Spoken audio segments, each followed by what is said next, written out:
ఆయనే కదా కృష్ణుడే. ఆ యొక్క గురు పరంపరలో కనెక్ట్ అయిన వాళ్ళకి అకృప వస్తుంది. సో ధ్రువుడు ఏమీ స్కూల్కి పోలేదు, కాలేజీకి పోలేదు, 6 నెలలు తపస్సు చేసిండు, భగవంతుడు ప్రత్యక్షమయ్యాడు. భగవంతుడు వచ్చి జస్ట్ శంఖంతో ఇట్లా టచ్ చేసిండు అనమాట. సో ఆయన శ్లోకాలు, సంస్కృత శ్లోకాలతో భగవంతుడు స్తుతిస్తున్నాడు. భగవంతుడి శ్లోకాలు సంస్కృతం. ఆయన ఏ గురుకులం నేర్చుకున్న సంస్కృతం అంటే భగవంతుడి కృప అలా ఉంటుంది. అలా గురు పరంపరలో ఏంటంటే ఎవరైతే గురువుని, భగవంతుడిని అహైతుకి అంటే ఇలాంటి కోరికలు లేకుండా సేవిస్తుంటారు, వాళ్ళకి గురు కృప వస్తే పరమాత్మ ఉన్నాడు కాబట్టి ఆయన రివీల్ చేస్తారు.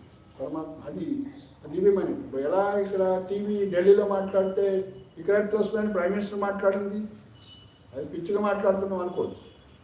ఎస్, అది సైన్స్ యొక్క టెక్నాలజీ చదివిన వాళ్ళు అర్థం చేసుకుంటారు. ఎస్, ఢిల్లీలో అంటే అమెరికాలో కూడా వస్తుంది అది అని చెప్పగలుగుతారు. ఢిల్లీలో మాట్లాడితే